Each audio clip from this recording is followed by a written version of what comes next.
જે કોર્ટમાં દીકરો જજ હતો તે જ કોર્ટની બહાર વૃદ્ધ મા બાપ ભીખ માંગતા મળ્યા।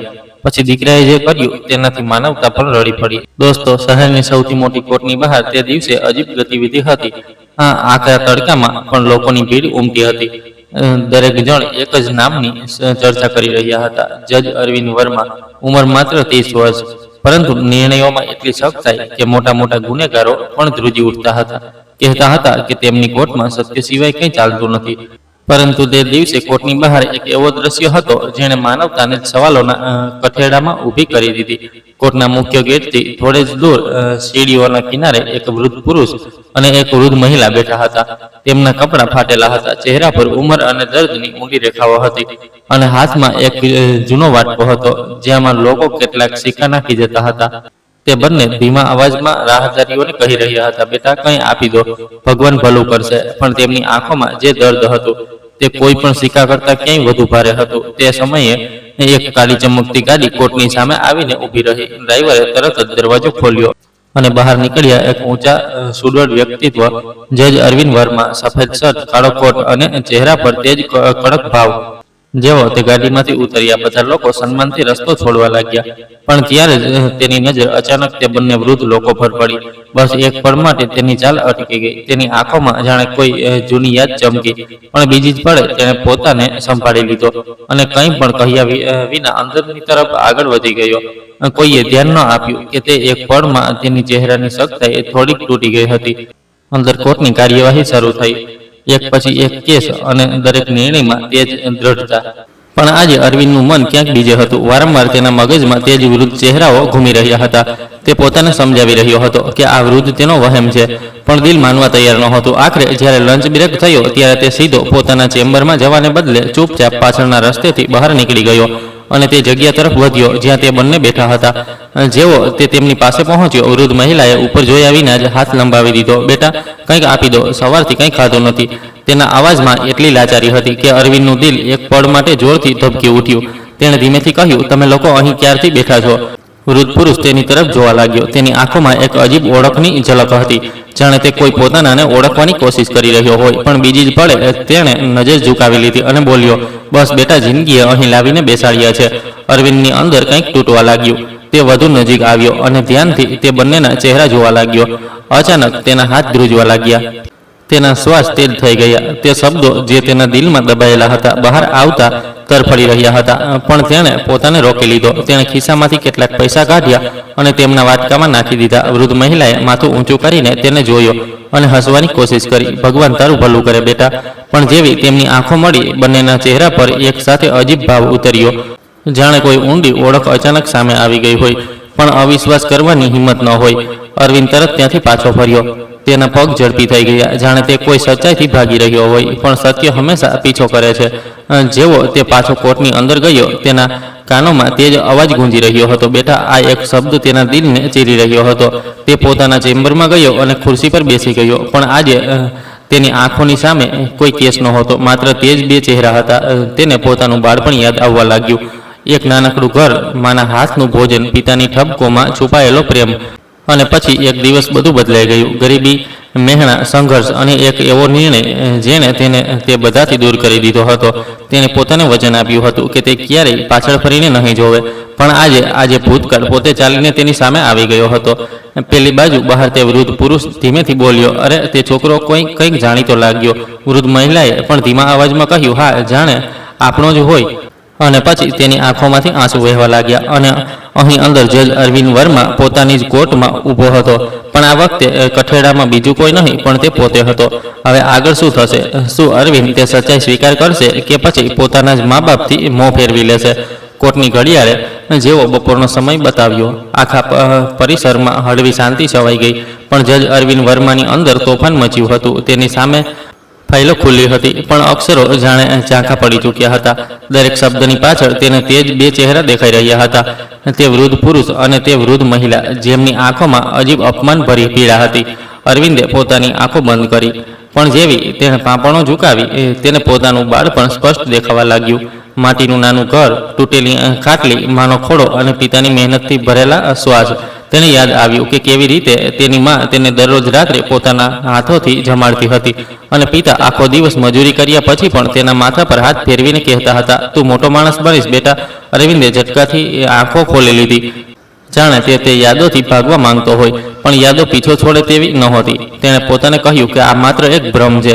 દુનિયામાં લાખો લોકો હોય છે, દરેકના પોતાના જેવા ચહેરા દેખાઈ શકે છે, પણ દિલ વારંવાર તે જ સવાલ પૂછી રહ્યું હતું. જો તે ખરેખર તે જ હોય તો? ત્યારે જ દરવાજા પર ટકોરા પડ્યા. તેનો સહાયક અંદર આવ્યો અને બોલ્યો, સર, આગલો કેસ શરૂ થવાનો છે. અરવિંદે પોતાને સંભાળતા માથું હલાવ્યું અને કોર્ટરૂમ તરફ આગળ વધી ગયો. જેવો તે પોતાની ખુરશી પર બેઠો, બધાની નજરો તેના પર ટકી ગઈ, પણ આજે તેની આંખોમાં તે ઠહેરાવ નહોતો જે હંમેશા રહેતો હતો. કેસ શરૂ થયો, ગવાહો આવ્યા, વકીલોએ દલીલો આપી, પણ અરવિંદનું ધ્યાન વારંવાર ભટકી રહ્યું હતું. અચાનક એક વૃદ્ધ ગવાહને કઠેડામાં લાવવામાં આવ્યો. તેનો ધ્રુજતો અવાજ અને ઝૂકેલી કમર જોઈને અરવિંદનું દિલ ફરીથી વિચલિત થઈ ગયું. તેને પોતાના પિતાનો ચહેરો યાદ આવી ગયો. તે જ થાક, તે જ સંઘર્ષ. તેણે જેમ તેમ કાર્યવાહી પૂરી કરી અને નિર્ણય સંભળાવ્યો, પણ આજે તેના અવાજમાં તે કઠોરતા નહોતી. કોર્ટ પૂરી થતાં જ તે કોઈની સાથે વાત કર્યા વિના સીધો બહારની તરફ નીકળી ગયો. તેના પગ ઝડપી હતા, જાણે તે કોઈ અજાણ્યા ડરથી ભાગી રહ્યો હોય, પણ આ વખતે તે સીધો તે જ જગ્યાએ જઈ રહ્યો હતો જ્યાં તે બંને બેઠા હતા. બહાર પહોંચીને તેણે જોયું કે વૃદ્ધ મહિલા જમીન પર બેઠી હતી અને વૃદ્ધ પુરુષ તેની પાસે ઝૂકેલો હતો, જાણે તેને સહારો આપી રહ્યો હોય. અરવિંદનું દિલ ધબકી ઉઠ્યું. તે ઝડપથી તેમની પાસે પહોંચ્યો અને ગભરાયેલા અવાજમાં બોલ્યો, શું થયું છે તમને? વૃદ્ધ પુરુષે માથું ઊંચું કર્યું. તેની આંખોમાં થાક અને લાચારી હતી. તેણે ધીમેથી કહ્યું, સવારથી કંઈ ખાધું નથી, તબિયત બગડી ગઈ છે. અરવિંદની અંદર કંઈક તૂટી ગયું. તેણે તરત પોતાના ડ્રાઈવરને અવાજ દીધો અને બોલ્યો, જલ્દીથી ગાડી લઈને આવ. આસપાસ ઊભેલા લોકો હેરાન હતા કે એક જજ પોતે બે ભિખારીઓની મદદ માટે આટલો બેચેન કેમ થઈ રહ્યો છે. ગાડી આવી અને અરવિંદે પોતે પોતાના હાથોથી વૃદ્ધ મહિલાને સહારો આપીને ઊભી કરી. જેવો તેણે તેને સ્પર્શ કર્યો, તેના શરીરમાં એક અજીબ ધ્રુજારી દોડી ગઈ, જાણે આ સ્પર્શ બહુ જૂનો હોય, બહુ પોતાનો હોય. વૃદ્ધ મહિલાએ અડધી બંધ આંખોથી તેને જોયો અને બબડી, બેટા. આ એક શબ્દ સાંભળતા જ અરવિંદનું દિલ જોરથી કાંપી ગયું. તેણે તરત નજર ફેરવી દીધી અને પોતાને સંભાળતા તેમને ગાડીમાં બેસાડ્યા. હોસ્પિટલ પહોંચતા જ ડોક્ટરોએ તેમને અંદર લઈ ગયા. અરવિંદ બહાર ઊભો હતો, બેચેન, ગભરાયેલો. તેના શ્વાસ તેજ હતા અને મગજમાં સવાલોનો દરિયો હતો. થોડી વાર પછી ડોક્ટર બહાર આવ્યા અને બોલ્યા, ગભરાવાની વાત નથી, નબળાઈના કારણે હાલત બગડી હતી, હવે ઠીક થઈ જશે. અરવિંદે રાહતનો શ્વાસ લીધો, પણ તેની બેચેની ખતમ નહોતી થઈ. તે ધીમે ધીમે અંદર વોર્ડ તરફ વધ્યો. વૃદ્ધ મહિલા બેડ પર સૂતી હતી અને વૃદ્ધ પુરુષ તેની પાસે બેઠા હતા. જેવો અરવિંદ અંદર આવ્યો, બંનેની નજરો તેના પર ટકી ગઈ. થોડી પળો માટે આખું માહોલ શાંત થઈ ગયું. પછી વૃદ્ધ પુરુષે ધીમા અવાજે કહ્યું, બેટા, તું કેમ અમારી આટલી મદદ કરી રહ્યો છે? અરવિંદ પાસે કોઈ જવાબ નહોતો. તેની આંખો ભીની થવા લાગી, પણ તેને પોતાને રોકી લીધો. તેણે બસ એટલું કહ્યું, માનવતાના નાતે. વૃદ્ધ મહિલાએ હળવું સ્મિત આપ્યું અને બોલી, ભગવાન તને ખુશ રાખે. તારા મા બાપ બહુ ભાગ્યશાળી હશે જેમને તારા જેવો દીકરો મળ્યો.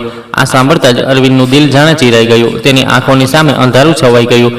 તે એક પળ પણ ત્યાં ન રોકાઈ શક્યો અને ઝડપથી બહાર નીકળી ગયો. બહાર આવીને તેણે ઊંડો શ્વાસ લીધો, પણ દિલનો બોજ વધુ વધી ગયો હતો. આજે પહેલીવાર તેને પોતાના જ નિર્ણયો પર શંકા થવા લાગી હતી. તે વિચારી રહ્યો હતો, શું ખરેખર તેણે સાચું કર્યું હતું, પોતાના ભૂતકાળથી દૂર જઈને, કે પછી તે સૌથી મોટો ગુનેગાર છે જેણે પોતાના જ મા બાપને આ હાલતમાં છોડી દીધા. પેલી બાજુ હોસ્પિટલના રૂમમાં વૃદ્ધ મહિલા ધીમેથી બોલી, અરે, આ છોકરો બિલકુલ આપણા અરવિંદ જેવો લાગે છે. વૃદ્ધ પુરુષની આંખો ભરાઈ આવી. તેણે આકાશ તરફ જોયું અને કહ્યું, કાશ તે ખરેખર અમારો દીકરો હોત. અને આ શબ્દો જાણે હવાને ચીરતા સીધા અરવિંદના દિલ સુધી પહોંચી ગયા, જે બહાર ઊભો બધું સાંભળી રહ્યો હતો. હવે તેની સામે સચ્ચાઈ દરવાજા પર ટકોરા મારી રહી હતી. શું તે તેને સ્વીકાર કરશે કે પછી એકવાર ફરી ભાગી જશે?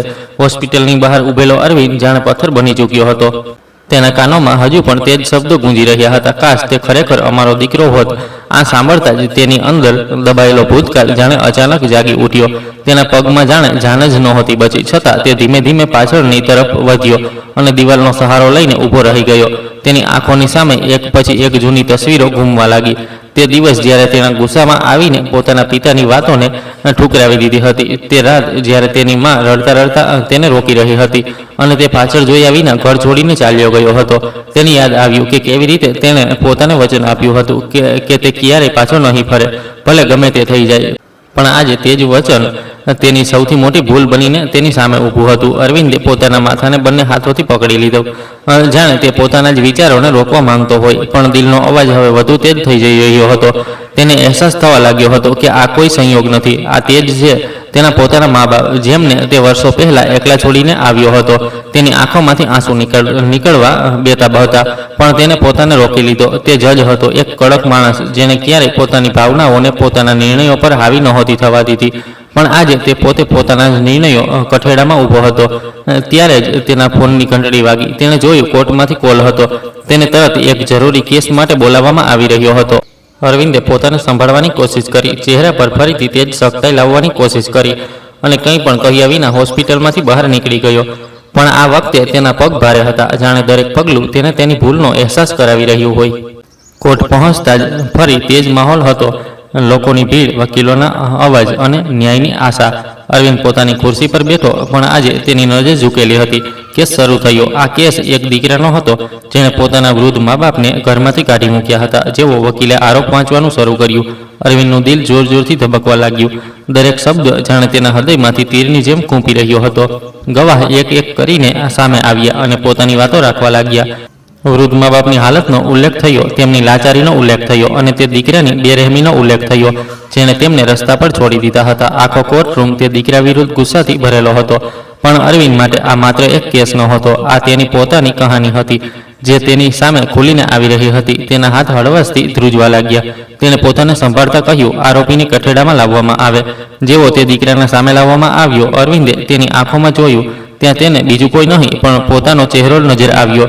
તે જ ઘમંડ, તે જ અંતર, તે જ બેપરવાહી. એક પળ માટે આખો કોર્ટરૂમ શાંત થઈ ગયો. અરવિંદની અંદર જાણે તોફાન આવી ગયું હતું. તે પોતાથી લડી રહ્યો હતો. એક તરફ તેનું કર્તવ્ય હતું અને બીજી તરફ તેની અંતરાત્મા. આખરે તેણે ઊંડો શ્વાસ લીધો અને નિર્ણય સંભળાવવા માટે ઊભો થઈ ગયો. તેનો અવાજ પહેલા કરતાં ધીમો હતો, પણ દરેક શબ્દમાં ઊંડાણ હતું. તેણે કહ્યું, જે માણસ પોતાના મા બાપની ઇજ્જત નથી કરી શકતો, તેને આ સમાજમાં રહેવાનો કોઈ હક નથી. મા બાપ તે હોય છે જે પોતાની બધી ખુશીઓ કુરબાન કરી દે છે પોતાના બાળકો માટે, અને દોલતમાં તેમને માત્ર સન્માન જોઈતું હોય છે. જે દીકરો પોતાના મા બાપને રસ્તા પર છોડી દે, તે માણસ કહેવાને લાયક નથી. આ કહેતા કહેતા તેનો અવાજ ભરાઈ ગયો, પણ તેણે પોતાને સંભાળતા નિર્ણય સંભળાવ્યો, આરોપીને સખત સજા આપવામાં આવે. કોર્ટરૂમ તાળીઓ અને સહમતીના અવાજોથી ગુંજી ઉઠ્યો, પણ અરવિંદના દિલમાં સન્નાટો હતો. તેને લાગી રહ્યું હતું કે તેણે કોઈ બીજાને નહીં પણ પોતાને સજા સંભળાવી છે. નિર્ણય સંભળાવ્યા પછી તે તરત પોતાની ખુરશી પરથી ઊભો થયો અને કોઈની સાથે નજર મિલાવ્યા વિના પોતાના ચેમ્બરમાં ચાલ્યો ગયો. જેવો દરવાજો બંધ થયો, તે પોતાને રોકી ન શક્યો. તેની આંખોમાંથી આંસુ વહેવા લાગ્યા. તેને પોતાને કહ્યું, જો તે આટલો ખોટો હતો તો હું શું છું? મેં પણ તો તે જ કર્યું છે. મેં પણ પોતાના મા બાપને છોડી દીધા હતા. આ કહેતા તે જમીન પર બેસી ગયો, જાણે તેનું બધું ઘમંડ તૂટી ગયું હોય. હવે તેની સામે માત્ર એક જ રસ્તો હતો, સત્યનો સામનો કરવો. પેલી બાજુ હોસ્પિટલમાં વૃદ્ધ મહિલાની તબિયત ધીમે ધીમે સંભળાઈ રહી હતી. તેણે પોતાના પતિનો હાથ પકડ્યો અને બોલી, મને નથી ખબર કેમ, પણ દિલ કહે છે કે આપણો દીકરો આપણી આસપાસ જ છે. વૃદ્ધ પુરુષે તેની તરફ જોયું. તેની આંખોમાં પણ તે જ આશા હતી, જે વર્ષોથી બુજાઈ ચૂકી હતી, પણ આજે ફરીથી સળગી ઉઠી હતી. અને અહીં અરવિંદે પોતાની આંખોના આંસુ લૂછ્યા અને એક નિર્ણય લીધો. હવે તે વધુ નહીં ભાગે. હવે તે સત્યનો સામનો કરશે, ભલે ગમે તે થઈ જાય. હવે કહાની તે વળાંક પર આવી ચૂકી હતી, જ્યાંથી વાપસી આસાન નહોતી. શું અરવિંદ પોતાના મા બાપની સામે જઈને સત્ય કબૂલ કરશે, કે પછી એકવાર ફરી ડરીને પાછળ હટી જશે? ચેમ્બરની અંદર બેઠેલો અરવિંદ હવે પહેલા વાળો કડક જજ નહોતો રહ્યો. તેના ચહેરા પર એક અજીબ થાક અને આંખોમાં પસ્તાવાની ગહેરાઈ સ્પષ્ટ દેખાઈ રહી હતી.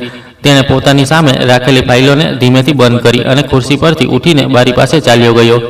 બહાર તેજ ભીડ હતી, તેજ ઘોંઘાટ હતો, પણ આજે તેને બધું જ ફીકું લાગી રહ્યું હતું. તેને લાગી રહ્યું હતું કે જાણે તેણે જિંદગીની સૌથી મોટી લડાઈ પોતાથી જ હારી દીધી હોય. તેણે પોતાની મુઠ્ઠી ભીંચી અને પોતાને કહ્યું, બસ હવે નહીં, હવે સત્યથી ભાગવું નથી.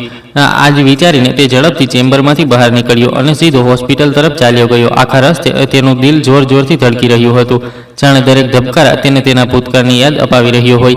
ગાડી હોસ્પિટલની સામે ઊભી રહી અને આ વખતે તેના પગ પહેલા કરતાં પણ વધુ ભારે હતા. પણ આ વખતે તે રોકાયો નહીં. તે સીધો અંદર વોર્ડ તરફ વધ્યો. રૂમની બહાર પહોંચીને તેના પગ એક પળ માટે અટકી ગયા. અંદર જવાની હિંમત ભેગી કરવામાં તેને થોડી સેકન્ડ લાગી, પણ પછી તેને ઊંડો શ્વાસ લીધો અને દરવાજો ખોલી દીધો. અંદર તે જ દ્રશ્ય હતું. વૃદ્ધ માં બેડ પર સૂતી હતી અને પિતા પાસે બેસીને તેમનો હાથ થામીને બેઠા હતા. જેવો દરવાજો ખુલ્યો, બંનેની નજર તેની તરફ ઉઠી. થોડી પળો માટે ત્રણેય વચ્ચે સન્નાટો છવાઈ ગયો. અરવિંદનું દિલ એટલી ઝડપથી ધબકી રહ્યું હતું કે તેને પોતાના ધબકારા સંભળાઈ રહ્યા હતા. તે ધીમે ધીમે તેમની પાસે ગયો અને થોડા અંતરે ઊભો રહી ગયો. તેની આંખો ભીની હતી, પણ શબ્દો જાણે ગળામાં અટકી ગયા હતા. વૃદ્ધ પિતાએ તેને ધ્યાનથી જોયો, પછી એ ધીમેથી બોલ્યા, "આવી ગયો બેટા." આ શબ્દ સાંભળતા જ અરવિંદની અંદર જાણે બધું તૂટી ગયું.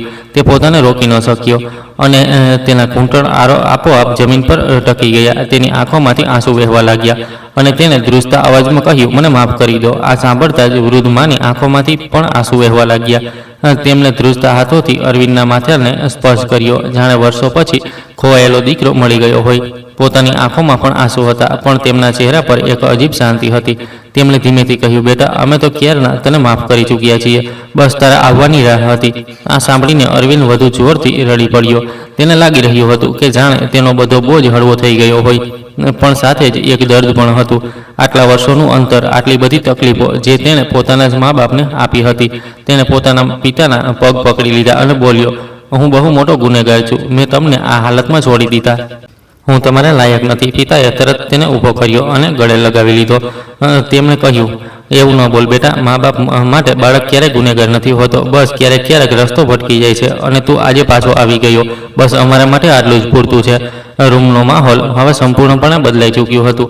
જ્યાં પહેલા દર્દ અને એકલતા હતી, ત્યાં હવે પ્રેમ અને અપનાપન ભરાઈ ચૂક્યું હતું. અરવિંદે પોતાની માનો હાથ થામ્યો અને ધીમેથી કહ્યું, "હવે હું તમને ક્યારેય એકલા નહીં છોડું. હવે તમારી દરેક જવાબદારી મારી છે."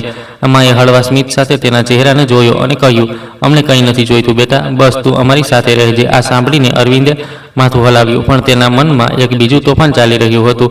તે જાણતો હતો કે માત્ર માફી માંગી લેવાથી બધું ઠીક નથી થઈ જતું. તેને પોતાના કરેલાની ભરપાઈ કરવી પડશે. તેને તે બધું આપવું પડશે જે તેણે તેમનાથી છીનવી લીધું હતું. ઇજ્જત, સુરક્ષા અને એક સન્માનજનક જિંદગી.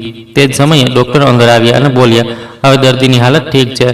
તમે તેને ઘરે લઈ જઈ શકો છો, પણ તેમને આરામની જરૂર છે." અરવિંદે તરત કહ્યું, "હવે અમારા સાથે જ રહેશે." તેણે બધી ઔપચારિકતાઓ પૂરી કરી અને પોતાના મા બાપને સહારો આપીને ગાડી સુધી લઈ ગયો. બહાર ઊભેલા લોકો હેરાન હતા, કારણ કે તેમણે ક્યારેય એક જજને આટલા ભાવુક રૂપમાં નહોતો જોયો. પણ આજે અરવિંદ માત્ર એક જજ નહોતો, તે એક દીકરો હતો જે વર્ષો પછી પોતાના મા બાપની પાસે પાછો ફર્યો હતો. ગાડીમાં બેસતી વખતે માએ તેનો હાથ કસીને પકડી લીધો, જાણે તે ડરી રહી હોય કે ક્યાંક આ સપનું તૂટી ન જાય. અરવિંદે તેમના હાથ પર પોતાનો બીજો હાથ રાખ્યો અને હસતા હસતા કહ્યું, "હવે બધું ઠીક થઈ જશે." પણ તેને એ પણ ખબર હતી કે અસલી પરીક્ષા હજી બાકી છે. સમાજ શું કહેશે, તેના સહકર્મીઓ શું વિચારશે, અને સૌથી મોટો સવાલ, શું તે પોતાને ક્યારેય માફ કરી શકશે?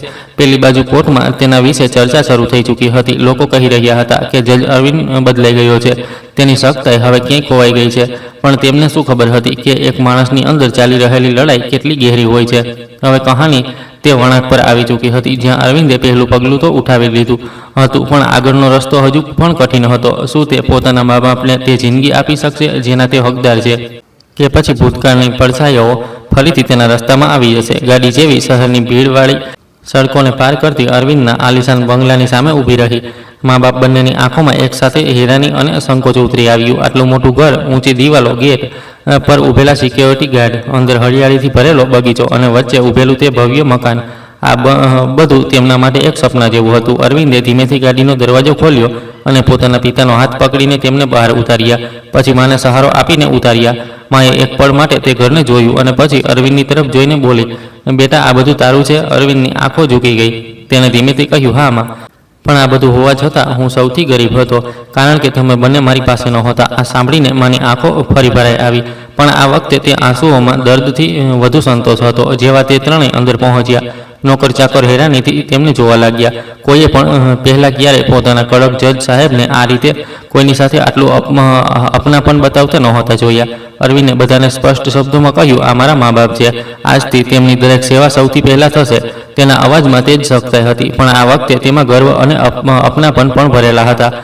માને એક સાફ સુથરા રૂમમાં લઈ જવામાં આવ્યા, જ્યાં દરેક સુવિધા મોજૂદ હતી. મુલાયમ બિસ્તર, સાફ ચાદરો, એસીની ઠંડી હવા. પણ માં તે બિસ્તર પર બેસતા જ ગભરાઈ ગઈ. તેમણે ધીમેથી કહ્યું, "બેટા, અમે અહીં કેવી રીતે રહી શકીશું?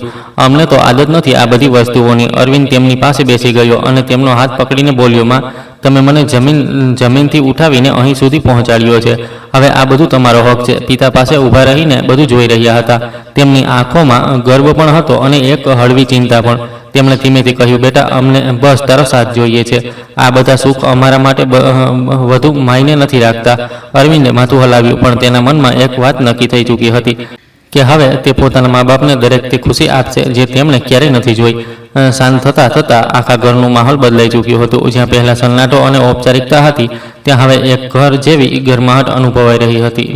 માં રસોડામાં જવાની જીદ કરવા લાગી, પણ અરવિંદે તેમને પ્રેમથી રોકી દીધા. તેણે કહ્યું, હવે તમે માત્ર આરામ કરશો, બાકી બધું હું જોઈ લઈશ. પણ માં ક્યાં માનવાવાળી હતી. તેમણે કહ્યું, માનું દિલ તો રસોડામાં જ વસે છે, બેટા, મને રહેવા દે. આખરે અરવિંદ માની ગયો અને પોતે તેમની સાથે ઊભો રહીને તેમને કામ કરતા જોતો રહ્યો. વર્ષો પછી તેને તે જ ખુશ્બુ અનુભવાઈ રહી હતી, તે જ સ્વાદ જે તેણે બાળપણમાં અનુભવ્યો હતો. ભોજન તૈયાર થયું અને ત્રણેય એકસાથે બેસીને ખાવા લાગ્યા. આ પળ અરવિંદ માટે કોઈ સપનાથી ઓછી નહોતી. દરેક કોડિયા સાથે તેની આંખો ભીની થઈ રહી હતી, પણ તે હસવાની કોશિશ કરી રહ્યો હતો. ભોજન ખતમ થયા પછી પિતાએ તેને પોતાની પાસે બોલાવ્યો અને બોલ્યા, બેટા, અમને તને એક વાત પૂછવી છે. અરવિંદ થોડો ગભરાઈ ગયો, પણ તેને પોતાને સંભાળતા કહ્યું, જી પિતાજી. પિતાએ ધીમેથી પૂછ્યું, તું અમને છોડીને કેમ ચાલ્યો ગયો હતો? આ સવાલ સાંભળતા જ અરવિંદનું દિલ જાણે ફરીથી તૂટી ગયું. તે થોડી પળ ચૂપ રહ્યો, પછી તેની આંખોમાંથી આંસુ વહેવા લાગ્યા. તેણે કહ્યું, હું કમજોર પડી ગયો હતો પિતાજી. ગરીબી, મહેણા અને લોકોની વાતો મને અંદરથી તોડી રહી હતી. મને લાગ્યું કે જો હું તમારાથી દૂર ચાલ્યો જઈશ તો બધું ઠીક થઈ જશે, પણ હું ખોટો હતો, બહુ ખોટો. પિતાએ તેની વાત સાંભળી અને ધીમેથી તેના ખભા પર હાથ રાખ્યો. તેમણે કહ્યું, ભૂલ દરેક માણસથી થાય છે બેટા, પણ તેને સ્વીકાર કરવો સૌથી મોટી વાત હોય છે. તું આજે તે કરી બતાવ્યું. અરવિંદે પોતાના પિતાના હાથને પકડી લીધો, જાણે તે હવે તેમને ક્યારેય ખોવા માંગતો નહોતો. રાત ઘેરી થવા લાગી, પણ અરવિંદની આંખોમાં ઊંઘ નહોતી. તે પોતાના રૂમમાં બેસીને છતને જોઈ રહ્યો હતો. તેના મગજમાં વારંવાર તે જ સવાલ ઘૂમી રહ્યો હતો, શું તે ખરેખર પોતાના કરેલાની ભરપાઈ કરી શકશે? ત્યારે તેને યાદ આવ્યું કે તેણે કેટલાક વર્ષો પોતાના મા બાપને એકલતામાં જીવવા માટે છોડી દીધા હતા. તે તરત ઊભો થયો અને ચૂપચાપ તેમના રૂમ તરફ ગયો. દરવાજો હળવો ખુલ્લો હતો. અંદર જોયું તો માં સૂઈ ચૂકી હતી અને પિતા તેમની પાસે બેસીને તેમને જોઈ રહ્યા હતા. અરવિંદ દરવાજા પર જ ઊભો રહી ગયો. પિતાએ તેને જોઈ લીધો અને ઈશારાથી અંદર બોલાવ્યો. અરવિંદ ધીમેથી અંદર ગયો. પિતાએ ધીમા અવાજમાં કહ્યું, જો બેટા, તારી માં કેટલી ખુશ છે આજે. આટલા વર્ષો પછી તેને શાંતિની ઊંઘ આવી છે. આ સાંભળીને અરવિંદની આંખો ફરી ભરાઈ આવી. તેણે ધીમેથી કહ્યું, હું હવે તેમને ક્યારેય દુઃખ નહીં દઉં.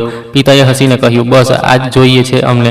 પણ કહાની અહીં ખતમ નહોતી થઈ. બીજા દિવસે સવારે જ્યારે અરવિંદ કોર્ટ જવા માટે તૈયાર થઈ રહ્યો હતો, ત્યારે તેને ખબર મળી કે મીડિયા તેના ઘરની બહાર એકઠા થઈ ગઈ છે. બધા જાણવા માંગતા હતા કે આખરે તે ભિખારી કોણ હતા જેમણે જજ સાહેબ પોતાના ઘરે લઈ આવ્યા હતા. અરવિંદ સમજી ગયો કે હવે તેની અંગત જિંદગી બધાની સામે આવવાની છે. તે બહાર આવ્યો અને મીડિયાની સામે ઊભો રહી ગયો. કેમેરા ચમકવા લાગ્યા. સવાલોનો માર શરૂ થઈ ગયો. શું આ સાચું છે કે તે તમારા મા બાપ છે? તમે તેમને આટલા વર્ષો કેમ છોડી દીધા? હવે અચાનક આ બદલાવ કેમ? અરવિંદ થોડી પળ ચૂપ રહ્યો.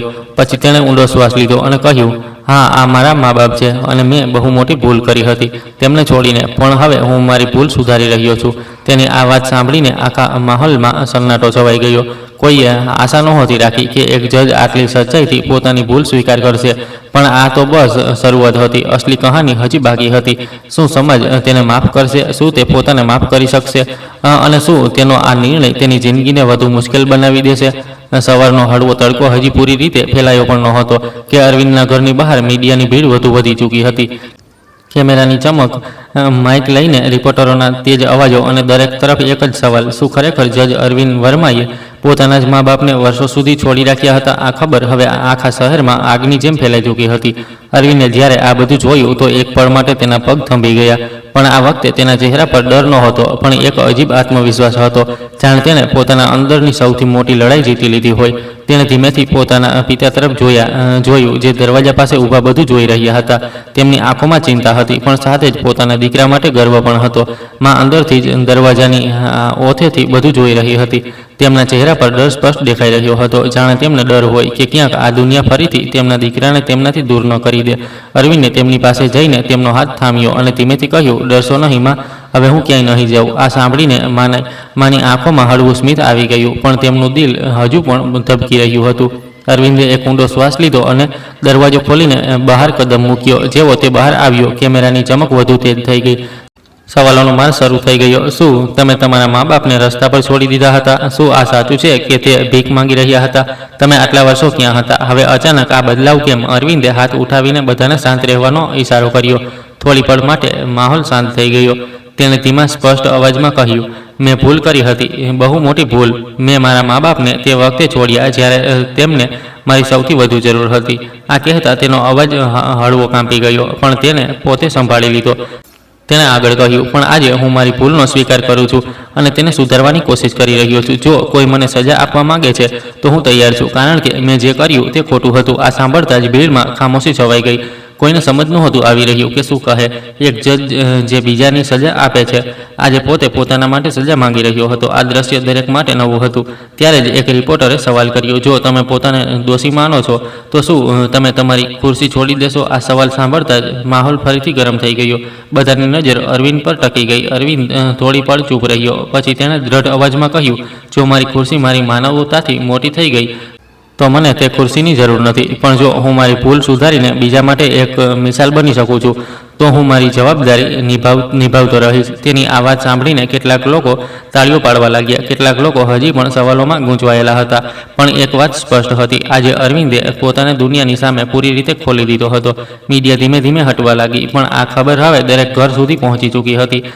પેલી બાજુ કોર્ટમાં પણ હલચલ મચી ગઈ હતી. ઘણા લોકો તેના નિર્ણય પર સવાલ ઉઠાવી રહ્યા હતા. કેટલાક લોકો તેની ઈમાનદારીની તારીફ કરી રહ્યા હતા. પણ અરવિંદ હવે આ બધી વાતોથી ઉપર ઉઠી ચૂક્યો હતો. તે જાણતો હતો કે અસલી લડાઈ બહાર નહીં, અંદર છે. તે કોર્ટ પહોંચ્યો અને પોતાની ખુરશી પર બેસી ગયો. આજે તેની નજરોમાં એક અલગ જ ઠહેરાવ હતો, જાણે તેણે પોતાને સ્વીકાર કરી લીધો હોય. કેસ શરૂ થયો, પણ આજે તેની વિચારસરણી બદલાઈ ચૂકી હતી. તે હવે માત્ર કાયદાના આધારે નહીં, પણ માનવતાના આધારે પણ વિચારી રહ્યો હતો. દરેક નિર્ણય આપતી વખતે તેને પોતાના મા બાપનો ચહેરો યાદ આવતો હતો અને તે પોતાને પૂછતો, જો હું આ જગ્યાએ હોત તો શું કરત? ધીમે ધીમે તેનો દરેક નિર્ણય વધુ ઊંડો અને ન્યાયપૂર્ણ થવા લાગ્યો. લોકો હવે તેની આલોચના ઓછી અને પ્રશંસા વધુ કરવા લાગ્યા. પેલી બાજુ ઘરમાં મા બાપ ધીમે ધીમે તે નવા માહોલમાં ઢળવા લાગ્યા હતા. માં હવે ઘરમાં નાના નાના કામ કરવા લાગી હતી. ક્યારેક રસોડામાં જતી, ક્યારેક બગીચામાં બેસીને ફૂલોને જોતી. પિતા ઘરની બહાર બેસીને અખબાર વાંચતા અને ક્યારેક જૂના દિવસોને યાદ કરતા હસી દેતા. પણ એક વસ્તુ હજી પણ બાકી હતી. અરવિંદના દિલનો બોજ પૂરી રીતે હળવો નહોતો થયો. તેને લાગતું હતું કે માત્ર તેમને ઘરે લાવવું પૂરતું નથી, તેને કંઈક વધુ કરવું પડશે. એક દિવસ તે પોતાના પિતાની પાસે બેઠો અને બોલ્યો, પિતાજી, હું કંઈક કરવા માંગુ છું. પિતાએ પૂછ્યું, શું બેટા? અરવિંદે કહ્યું, હું તે બધા વૃદ્ધો માટે એક આશ્રય બનાવવા માંગુ છું જેમને તેમના પોતાના છોડી દે છે. આ સાંભળીને પિતાની આંખો ચમકી ઉઠી. તેમણે કહ્યું, જો તું આ કરી શક્યો તો સમજી લેજે કે તું તારી ભૂલનું પ્રાયશ્ચિત કરી લીધું. અરવિંદે તે જ દિવસે આ કામની શરૂઆત કરી દીધી. તેમણે જમીન ખરીદી, લોકો સાથે વાત કરી અને એક યોજના તૈયાર કરી. ધીમે ધીમે તે આશ્રયનું નિર્માણ શરૂ થઈ ગયું. શહેરના લોકો હવે તેને માત્ર એક જજના રૂપમાં નહીં, પણ એક માણસના રૂપમાં જોવા લાગ્યા હતા, જેણે પોતાની ભૂલનો સ્વીકાર કર્યો અને તેને સુધારવા માટે પગલું ઉઠાવ્યું. પણ કહાની હજી ખતમ નહોતી થઈ, કારણ કે દરેક બદલાવ સાથે કેટલીક પડકારો પણ આવે છે. કેટલાક લોકો હજી પણ તેની વિરુદ્ધ હતા, કેટલાક લોકો તેને પડતા જોવા માંગતા હતા, અને સૌથી મોટો સવાલ હજી પણ બાકી હતો, શું અરવિંદ પોતાને પૂરી રીતે માફ કરી શકશે? શું તે પોતાના અંદરના તે દર્દને ખતમ કરી શકશે જે વર્ષોથી તેને ખાઈ રહ્યું હતું? અને શું તેનો આ નવો સફર તેને એક નવી મંજિલ સુધી લઈ જઈ શકે છે? પછી કોઈ નવું તોફાન તેની રાહ જોઈ રહ્યું હતું. સમય ધીમે ધીમે આગળ વધી જઈ રહ્યો હતો, પણ અરવિંદના જીવનમાં દરરોજ એક નવી પરીક્ષા લઈને આવી રહ્યો હતો.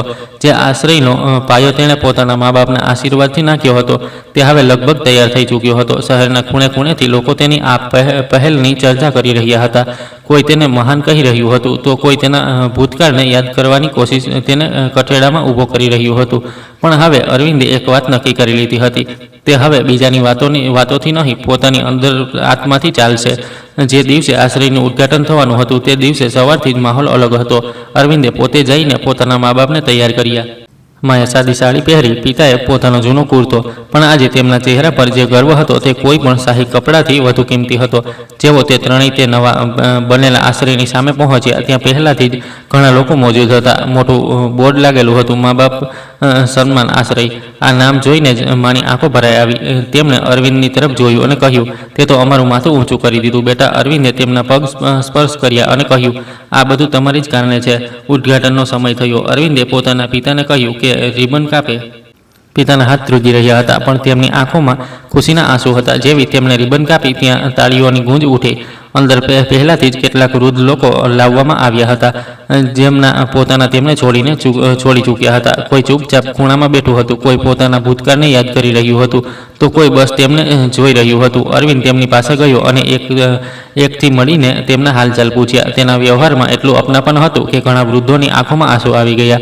તેમને લાગ્યું જાણે તેમને ફરીથી પોતાનું ઘર મળી ગયું હોય. ઉદ્ઘાટન પછી અરવિંદ મંચ પર ગયો. તેણે માઇક સંભાળ્યું અને થોડી પળ ચૂપ ઊભો રહ્યો, જાણે તે પોતાના શબ્દોને અનુભવી રહ્યો હોય. પછી તેણે બોલવાનું શરૂ કર્યું. મેં મારી જિંદગીમાં એક બહુ મોટી ભૂલ કરી હતી.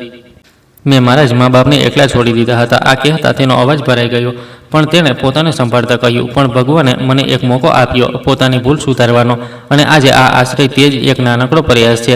અહીં દરેક તે મા બાપ રહે છે જેમને તેમના પોતાના છોડી ચૂક્યા છે, પણ અહીં તમને ક્યારેય એકલતા અનુભવાશે નહીં. તેની આ વાત સાંભળીને આખો માહોલ ભાવુક થઈ ગયો. ઘણા લોકોની આંખોમાંથી આંસુ વહેવા લાગ્યા. તેના મા બાપ નીચે ઊભા બધું સાંભળી રહ્યા હતા. તેમની આંખોમાં ગર્વ અને પ્રેમ સ્પષ્ટ ઝળકી રહ્યા હતા. કાર્યક્રમ ખતમ થયો અને ધીમે ધીમે લોકો જવા લાગ્યા, પણ અરવિંદ ત્યાં જ ઊભો રહ્યો. તે આશ્રયને જોતો હતો, જાણે તે પોતાની જિંદગીના નવા અધ્યાયને અનુભવી રહ્યો હોય. તે જ સમયે તેના પિતા તેની પાસે આવ્યા અને બોલ્યા, બેટા, આજે તે ખરેખર તે કરી બતાવ્યું છે જે બહુ ઓછા લોકો કરી શકે છે. તે તારી ભૂલને તારી તાકાત બનાવી લીધી. અરવિંદે તેમની તરફ જોયું અને હસ્યો, પણ તેની આંખોમાં હજી પણ એક હળવી ભીનાશ હતી. તેણે કહ્યું, પિતાજી, શું તમે મને માફ કરી શક્યા છો? પિતાએ કંઈ પણ કહ્યા વિના તેને ગળે લગાવી લીધો. તે ગળે લાગવું જ તેનો જવાબ હતો. મા પણ પાસે આવી ગઈ અને ત્રણેય એકબીજાની સાથે ઊભા રહી ગયા. આ પળ તેમના માટે કોઈ વરદાનથી ઓછી નહોતી. રાત્રે જ્યારે અરવિંદ પોતાના ઘરે પાછો ફર્યો તો તેના મનમાં એક અજીબ શાંતિ હતી. તે પોતાના રૂમમાં બેઠો અને વિચારવા લાગ્યો. જિંદગીએ તેને કેટલો મોટો પાઠ શીખવ્યો છે. તેણે શીખ્યું હતું કે માણસ ભલે કેટલો પણ મોટો કેમ ન બની જાય, જો તેના સાથે તેના મા બાપ નથી તો તે અધૂરો છે. બીજા દિવસે કોર્ટમાં જ્યારે તે પોતાની ખુરશી પર બેઠો તો લોકો તેને એક નવા નજરિયાથી જોઈ રહ્યા હતા. હવે તે માત્ર એક જજ નહોતો, તે એક મિસાલ બની ચૂક્યો હતો. તેના નિર્ણયમાં હવે માત્ર કાયદો જ નહીં પણ માનવતા પણ ઝલકી રહી હતી. અને સૌથી મોટી વાત, હવે તેના દિલમાં કોઈ બોજ નહોતો. તેણે પોતાના ભૂતકાળને સ્વીકાર કરી લીધો હતો અને તેનાથી શીખીને આગળ વધવાનું શીખી લીધું હતું. પેલી બાજુ તેના ઘરમાં માની હસી ગુંજવા લાગી હતી. પિતાની વાતો સાંભળવા લાગી હતી, અને તે ઘર જે પહેલા માત્ર એક મકાન હતું હવે ખરેખર એક ઘર બની ચૂક્યું હતું. અરવિંદે દરરોજ સાંજે તેમની સાથે બેસતો, વાતો કરતો, હસતો અને દરેક તે પળને જીવતો જે તેમણે વર્ષો પહેલા ખોઈ દીધો હતો. સમયની સાથે તેનો આશ્રય વધુ મોટો થતો ગયો અને ત્યાં રહેનારા દરેક વૃદ્ધના ચહેરા પર સ્મિત આવવા લાગ્યું. લોકો હવે પોતાના બાળકોને અરવિંદની કહાની સંભળાવવા લાગ્યા, જેથી તે શીખી શકે કે મા બાપનું સન્માન કેટલું જરૂરી હોય છે. અને આ રીતે એક દીકરો જે ક્યારેક પોતાની જ નજરોમાં પડી ગયો હતો, આજે હજારો લોકોના દિલમાં વસી ગયો. તેની કહાની આ શીખવી ગઈ કે ભૂલ કરવી ખોટી નથી, પણ તેને સ્વીકાર ન કરવો સૌથી મોટી ભૂલ છે. અને જો માણસ સાચા દિલથી પોતાની ભૂલ સુધારવા માંગે તો ભગવાન પણ તેનો સાથ આપે છે. હવે અરવિંદની જિંદગીમાં કોઈ અધૂરો પણ નહોતું, કારણ કે તેની પાસે હવે તે સૌથી કિંમતી વસ્તુ હતી, તેના મા બાપનો પ્રેમ, અને આજ તેની સૌથી મોટી જીત હતી.